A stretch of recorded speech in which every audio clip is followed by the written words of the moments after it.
एक आदमी ने गोबर का एक टुकड़ा उठाया, फिर उसे अपनी नाक के पास ले जाकर गहरी सांस ली। हाँ, यही वो गंध थी जिसे वह पिछले 2 महीनों से ढूंढ रहा था। इसके बाद उसने जल्दी से गोबर अपने पूरे चेहरे पर लगा लिया। फिर उसने अपने पूरे कबीले को भी ऐसा ही करने को कहा। ऐसा उन्होंने मानव गंध को छुपाने के लिए किया। सब कुछ तैयार होने के बाद सभी लोग भाले लेकर घास के मैदान में रेंगते हुए आगे बढ़े, जब तक कि मुखिया ने रुकने का इशारा नहीं किया। सामने सैकड़ों याक थे जो उनके इस अभियान का मुख्य उद्देश्य था। वे भारी मात्रा में खाना जमा करना चाहते थे ताकि उनका कबीला कठोर सर्दियों को सुरक्षित तरीके से पार कर सके। इस बार याक का शिकार उनके लिए बेहद महत्वपूर्ण था। मुखिया के आदेश के साथ ही सभी लोग चिल्लाते हुए याक के झुंड की ओर दौड़ पड़े। दूसरी तरफ याक भी तुरंत भड़क गए और सीधे मानवों की ओर पलटकर दौड़ने लगे। मौके का सही फायदा उठाते हुए शिकारी तुरंत अपने हाथों के भाले पूरी ताकत से फेंकने लगे। याक का झुंड अचानक आई, घेराबंदी से डर गया और भगदड़ में सैकड़ों याक सीधे चट्टान की ओर आ गए। जब तक उन्हें अपनी गलती का एहसास हुआ तब तक बहुत देर हो चुकी थी। अंततः कुछ ही याक बच पाए, लेकिन उनमें से सबसे चतुर याक ने अचानक रुककर इंसानों की ओर पलटकर हमला कर दिया। लड़के ने पहली बार शिकार में हिस्सा लिया था और जब तक वह भागने की कोशिश करता तब तक बहुत देर हो चुकी थी।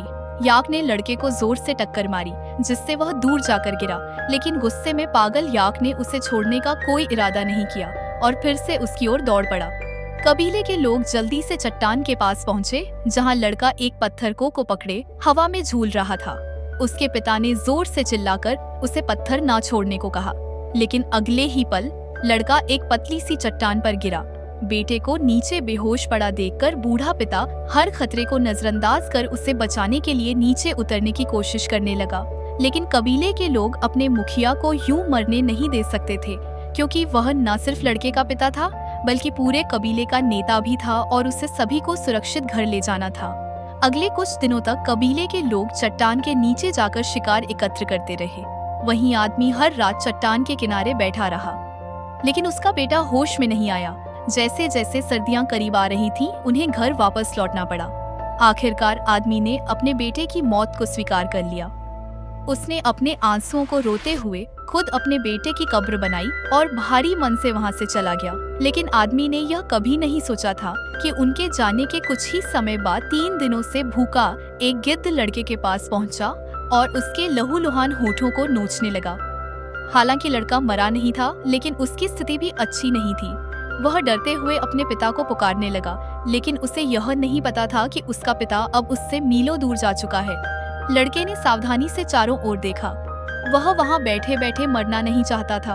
लड़के ने धीरे धीरे नीचे उतरने की कोशिश की, लेकिन जैसे ही उसने दूसरा कदम बढ़ाने की कोशिश की, उसका हाथ फिसल गया और वह लगभग चट्टान से गिरने ही वाला था। नीचे गहरी खाई को देखते हुए उसने और कोई जोखिम उठाने की हिम्मत नहीं की। वह बस अधर में लटककर बार बार अपने पिता को मदद के लिए पुकारता रहा। तभी अचानक एक तेज बारिश ने लड़के के लिए नई उम्मीद लेकर आई।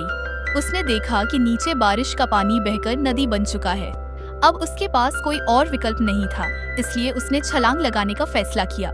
दांत भींच हुए और आंखें बंद करके उसने पूरी ताकत से छलांग लगाई। लड़का जीवित बच गया। घायल पैर के साथ वह धीरे धीरे घिस हुआ एक गड्ढे तक पहुंचा और पानी पीने के बाद अपने टूटे हुए पैर को 2 पत्थरों के बीच रखा। दर्द से चीखते हुए उसने अपनी टूटी हड्डी को सीधा किया और फिर एलडी के 2 टुकड़ों से उसे बांधकर स्थिर किया। इसके बाद वह लंगड़ा हुए चट्टान के वह चलने लगा, लेकिन ऊपर पहुंचकर उसे ना तो अपने पिता और ना ही कबीले के लोगों का कोई निशान मिला। वहां बस उसकी खुद की कब्र दिखाई दी। यह देखकर उसे समझ आ गया कि उसके पिता ने उसे छोड़ दिया है और आगे बढ़ गए हैं। उसने गुस्से और दर्द में जोर जोर से चिल्लाना शुरू कर दिया। पिता और कबीले के बिना उसे नहीं पता था कि वापस गांव कैसे पहुंचे। लड़का निराश होकर जमीन पर लेटकर रोने लगा। तभी एक भेड़िए की आवाज ने उसे होश में ला दिया। उसने देखा कि दूर एक पहाड़ी पर भेड़ियों का झुंड उसे घूर रहा है।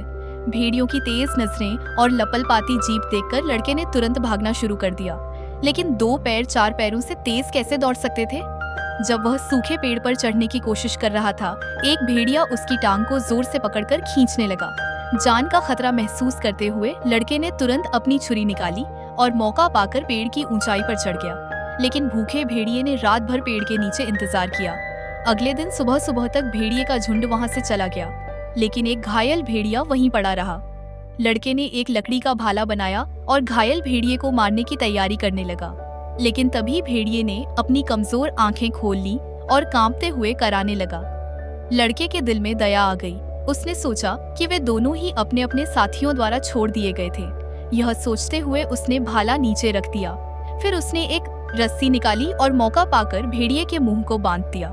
लड़के ने उसे उठाया और लंगड़ा हुए पास के गुफा की ओर बढ़ गया। उसे यह पता नहीं था कि इस पल से उनकी किस्मत आपस में जुड़ने वाली थी। अगले दिन सुबह लड़का जड़ी बूटियां और पानी लाने के लिए बाहर गया। जब वह लौटा तो देखा कि भेड़िया अपने मुंह की रस्सी खोल चुका था। लड़के ने धीरे धीरे साहस जुटा हुए उसके करीब जाना शुरू किया। भेड़िया भी लड़के की नीयत समझ गया और उसने दांत ना दिखाते हुए पानी पीना शुरू कर दिया।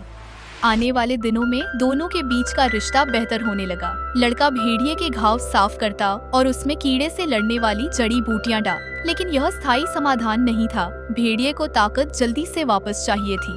अपने पिता और कबीले से मिलने के लिए लड़के ने एक खरगोश का शिकार किया, लेकिन जब उसने आग जलाने की कोशिश की तो भूखा भेड़िया उस पर टूट पड़ा। लड़के ने भेड़िए के सामने बड़े बड़े निवाले खाए और भेड़िए को घूरते हुए जताया कि वह यहाँ का नेता है। कुछ दिनों के आराम के बाद दोनों के घाव लगभग ठीक हो गए। लड़के को पता था कि उसे अब चलना शुरू करनी होगी। भले ही भेड़िए को छोड़ने का ख्याल उसे दुखी कर रहा था, लेकिन वह और देरी नहीं कर सकता था। पहली बर्फबारी शुरू होते ही अगर लड़का घर नहीं पहुंचा तो वह रास्ते में ही मर जाएगा।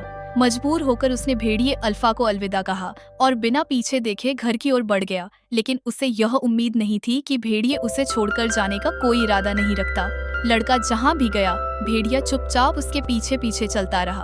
लड़के के डांटने पर वह शांत बैठ गया। यहाँ तक कि लड़के ने उसे भगाने के लिए जो लकड़ी फेंकी वह उसे वापस लड़के के पास ले आया। इस तरह मानव इतिहास का पहला कुत्ता अस्तित्व में आया। लड़के ने भेड़िए का नाम अल्फा रखा। इसके बाद एक इंसान और एक भेड़िया साथी बन गए और घर लौटने का सफर शुरू किया। रात होने पर अल्फा ने पहाड़ी के नीचे कुछ जंगली सुअर देखे और छलांग लगाकर उनकी ओर दौड़ा। उसने सुअर को लड़के की ओर खदेड़ा, लेकिन लड़का भाले के साथ खड़ा था और शिकार करने की हिम्मत नहीं जुटा पाया। पहली बार की यह साझेदारी असफल रही। अल्फा को शक होने लगा कि उसने शायद गलत साथी चुना है। उसने लड़के को छोड़ने का मन बना लिया, लेकिन लड़के की पुकार सुनकर उसने हार मान ली।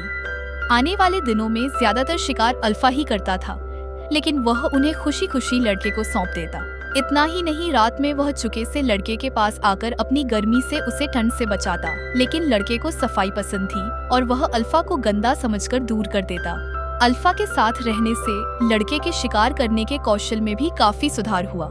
लेकिन एक रात जब वे आराम कर रहे थे, एक काला भेड़िया अपने नुकीले दांत दिखाते हुए लड़के की ओर बढ़ा। स्थिति तनावपूर्ण हो गई और अल्फा काले भेड़िए से भिड़ गया। तभी लड़के को याद आया कि यह वही भेड़ियों का झुंड है जिसने पहले उस पर हमला किया था। ये सभी अल्फा के परिवार के सदस्य थे। अल्फा की असमंजस भरी नजरों को देखकर लड़के ने अपने दिल पर पत्थर रखकर उसे जाने दिया। अल्फा ने कुछ देर के लिए सोचा, लेकिन अंततः वह लड़के को छोड़कर अपने झुंड में लौट गया। हालांकि अल्फा को यह समझ में नहीं आया कि उसके शरीर पर इंसानी गंध की वजह से झुंड ने उसे ठुकरा दिया। उसे ना तो शिकार में हिस्सा लेने दिया गया और ना ही खाने का अधिकार दिया गया। लड़की ने जब यह देखा तो गुस्से में भेड़ियों की ओर भागा, लेकिन उसने बर्फ की दरार को नहीं देखा और ठंडे पानी में गिर गया। बर्फीली नदी में वह अपनी जान बचाने के लिए संघर्ष कर रहा था। अल्फा ने अचानक वहां पहुंचकर उसकी मदद की। अल्फा ने नदी की बर्फ के बीच सही जगह का पता लगाया और लड़के को बाहर निकाला, लेकिन तेज हवा और ठंड लड़के की त्वचा को काट रही थी। वह जंगल में गया, मुश्किल से आग जलाई और अपने कपड़े उतारकर अल्फा के साथ लिपट गया। इस तरह वह मौत के मुंह से बच निकला। इसके बाद अल्फा ने लड़के का साथ नहीं छोड़ा, लेकिन इस अंतहीन बर्फीले इलाके में उनके लिए कोई खाना नहीं था। एक दिन लड़के ने दूर एक तंबू देखा। उसने खुशी से भागते हुए वहां पहुंचा, लेकिन पाया कि अंदर एक बूढ़ा आदमी ठंड से मर चुका था। उसने तंबू में खाने की तलाश की, लेकिन वहां भी कुछ नहीं मिला। लड़का निराश होकर जमीन पर बैठ गया। उसे नहीं पता था कि वह जिंदा घर लौट भी पाएगा या नहीं। आखिरकार लड़के ने बूढ़े आदमी का धनुष और तीर लिया और अपना सफर जारी रखा। लेकिन कुछ कदम चलते ही उसने सामने से आती बर्फीली आंधी दे देखी। इससे भी बुरा यह था कि उसके पीछे कब से एक झुंड लकड़बग्घों का पीछा कर रहा था। संकट के इस क्षण में लड़का जैसे ही एक गुफा में घुसा, उसने सोचा कि अब वह सुरक्षित है। लेकिन अल्फा को जैसे किसी खतरे का एहसास हुआ और वह गुफा के अंदर घुसते हुए भयानक आवाज में गुर्रा लगा। अगले ही पल एक काला तेंदुआ लड़के पर झपट पड़ा। अल्फा तेंदुए से मुकाबला करने में सक्षम नहीं था, लेकिन वह किसी भी कीमत पर लड़के की रक्षा करने के लिए आगे बढ़ा। तेंदुए ने लगभग अल्फा को मार डाला था। इसी बीच लड़के ने तुरंत अपना धनुष उठाया और बिना देर किए तेंदुए पर तीर चला दिया। सौभाग्य से तेंदुआ तीर से घायल हो गया। अल्फा, जो तेंदुए के नीचे दबा हुआ था, जीवित है या नहीं यह पता नहीं चल रहा था। लड़का बेचैन होकर अल्फा को पुकारने लगा। अपने मालिक की आवाज सुनकर अल्फा ने पूरी ताकत लगाकर खुद को उठाया। यह देखकर लड़के ने राहत की सांस ली। चोटिल और लहूलुहान अल्फा को देखकर लड़के का दिल भर आया। उसने तुरंत अपने गांव लौटने का फैसला किया ताकि अल्फा का इलाज किया जा सके। लड़का कड़ती ठंड में रास्ता दिखाते हुए आगे बढ़ा। काफी समय बाद उसने एक चिन्ह देखा जो घर का रास्ता बता रहा था। इसका मतलब था कि वे अपने गांव के करीब है। लेकिन अल्फा की चोटें गंभीर थीं और वह आगे नहीं चल सका और गिर पड़ा। पहले से ही कमजोर लड़के ने अल्फा को उठाया और अपनी पूरी ताकत लगाकर चलने लगा। कई रातों और कठिनाइयों का सामना करने के बाद लड़का अपने गांव लौटने में सफल हुआ। गांव पहुंचते ही उसके पिता अपने बेटे को देखकर हैरान रह गए। पिता की गोद में लेटे लड़के ने अपनी आखिरी ताकत से अल्फा की ओर इशारा किया। जब लड़का अगली बार जागा तो उसने देखा कि अल्फा होश में आ चुका है और उसने छोटे छोटे भेड़ियों को जन्म दिया है। दरअसल अल्फा जब अपने झुंड में वापस गया था तब वह गर्भवती थी। लड़का भावुक हो गया क्योंकि अल्फा ने अपने जीवन की परवाह किए बिना लड़के की रक्षा की थी। इस तरह अल्फा को गांव में जगह मिली और भेड़िया के बच्चे लड़के की देखभाल में बड़े हुए। अगले साल जब इंसानों ने फिर से शिकार के लिए कदम बढ़ाया तो उनके साथ भेड़िया के बच्चे भी थे। हर समय और हर परिस्थिति में वे इंसानों का साथ निभाते रहे और अंत तक उनके साथ वफादार रहे। दोस्तों, अगर यह कहानी आपको पसंद आई हो तो हमें मोटिवेट करने के लिए चैनल को सब्सक्राइब और वीडियो को एक लाइक जरूर करें।